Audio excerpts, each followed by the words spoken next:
Bonjour tout le monde. Aujourd'hui, je partage avec vous un secret de famille, la recette du gâteau aux pommes de Mamie Denise. Vous allez voir une recette comme vous n'en avez jamais goûté de gâteau aux pommes exceptionnel. Alors pour cette recette, eh bien voilà la liste des ingrédients. Donc c'est tout simple. Il faut de la farine, du sucre, du lait, de l'huile, des œufs, en tout 3 œufs, du sel, un paquet de levure alsacienne et 2 belles pommes. Ça, c'est pour la première partie principale du gâteau. Et puis, vous verrez qu'on ajoute une crème qui fait toute la différence. Et pour cette crème, il vous faudra du beurre, du sucre, le 3e œuf et de la vanille en poudre si possible.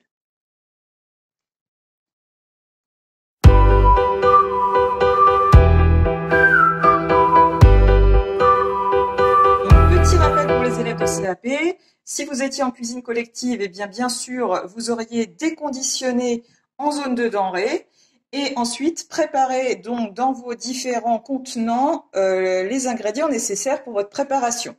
Donc, un moyen mémotechnique très simple pour cette recette, recette du 5, 4, 3, 2, 1. D'abord, 5 cuillères à soupe bombées de farine. Ensuite, 4 cuillères à soupe de sucre. 3 cuillères à soupe de lait. On arrive ensuite dans la série des 2 cuillères à soupe d'huile, mais aussi 2 œufs et 2 pommes. Enfin, la série des 1.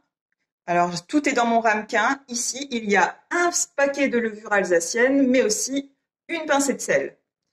Ici, vous avez donc tous les ingrédients pour la première partie de la recette, c'est-à-dire la base du gâteau. Pour la deuxième partie de la recette, pour faire la crème qui fera toute la différence, il vous faudra aussi 80 g de beurre, 100 g de sucre, un œuf et soit de la vanille en poudre si vous en avez, ou bien un sachet de sucre vanillé si vous n'en avez pas. Petite parenthèse, un rappel rapide du protocole pour casser les œufs.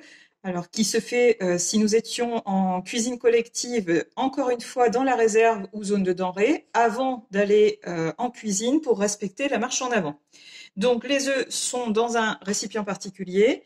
Il faudra les casser dans un récipient unique, vérifier l'état de l'œuf et ensuite le verser dans le bol qu'on pourra emmener ensuite en cuisine.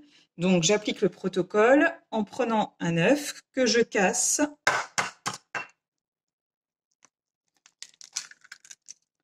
En m'assurant qu'il n'y ait pas de coquille. Je vérifie l'état de mon œuf. Je peux le sentir pour vérifier que l'odeur est correcte. Et ensuite, eh bien, je verse mon œuf dans le bol. Puis, même démarche pour le 2e œuf. Je casse mon œuf.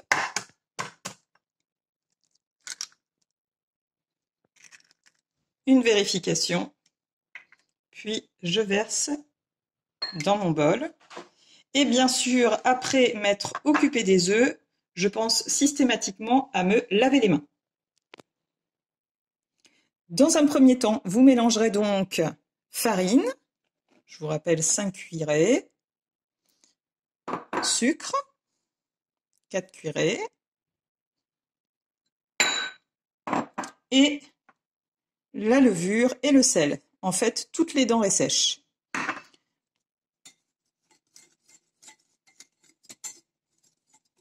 Vous ajoutez ensuite le lait, l'huile, les œufs battus au préalable et vous mélangez votre préparation. Donc voilà, j'obtiens une pâte bien homogène et je vais pouvoir maintenant m'occuper de tailler mes pommes. En cuisine collective, vous sortiriez votre planche à découper de l'armoire froide, bien sûr. Ici, on est à domicile, donc je prends ma planche à découper. Les pommes, je les ai épluchées tout à l'heure, donc pour éviter qu'elles noircissent, j'ai mis un filet de citron. Et je vais maintenant tailler en lamelles. Donc pensez bien sûr à bien positionner vos doigts pour ne pas les couper et à bien faire des tranches ni trop fines ni trop épaisses. Pensez bien à préchauffer votre four, donc en position, bien sûr, gâteau. Et vous choisirez une température de 140 degrés.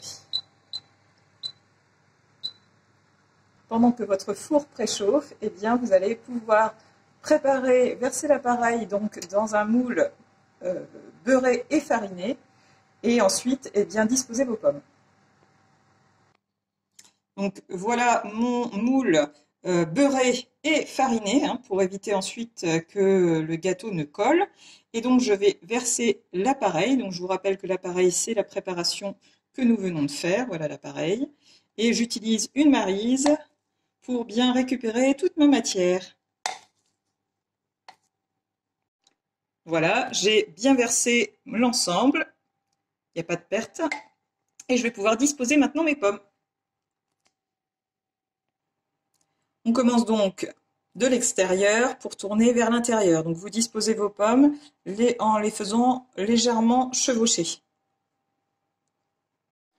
Donc voilà pour le premier rang et j'enchaîne ensuite avec le deuxième. Je vous rappelle que bien sûr mes pommes, je les avais dans un premier temps lavées, pas besoin de les décontaminer puisqu'il y a cuisson. Donc laver, rincer et éplucher, tout ce qui se ferait en cuisine collective dans la légumerie.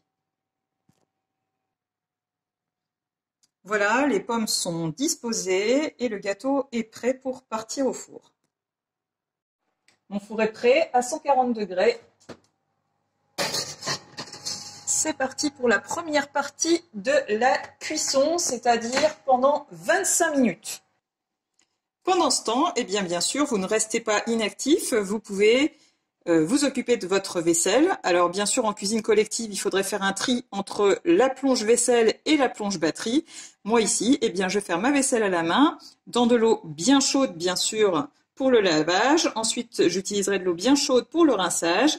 Et la première partie de ma cuisson devrait se terminer avec une grande partie de ma vaisselle faite.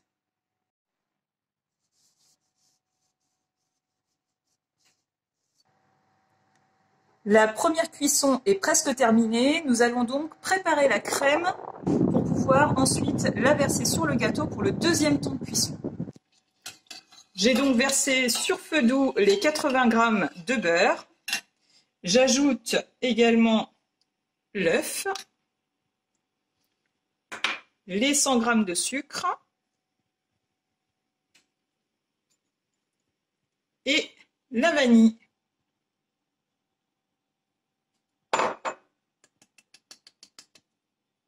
Voilà, et je n'ai plus qu'à mélanger l'ensemble pour que la crème soit prête à la fin de la première cuisson et pouvoir la verser sur le gâteau. Ah, le gâteau est justement prêt. Voilà, la crème est prête, donc je vais pouvoir ouvrir mon four, sortir ma grille pour verser la crème et ensuite engager une deuxième partie de cuisson d'environ 15 minutes.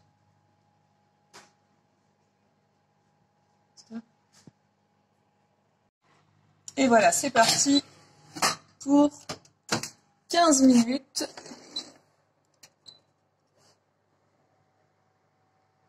Et à la fin de ces 15 minutes, eh bien, le gâteau sera prêt. Il faudra simplement penser à le couvrir pour garder l'humidité, que la vapeur puisse agir sur le gâteau et vous verrez qu'il sera extrêmement moelleux. Voilà, nous arrivons à la fin de la cuisson.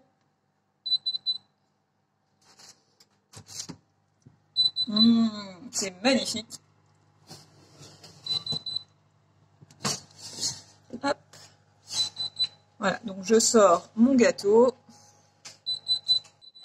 Et comme je vous l'ai dit tout à l'heure, eh bien, je recouvre pour garder la vapeur. Vous laisserez refroidir un peu pour manger ça à température ambiante. Et je vous souhaite donc une bonne dégustation, un beau gâteau d'anniversaire pour l'anniversaire de ma fille. Et merci à ma mamie d'avoir partagé ses talents de cuisinière.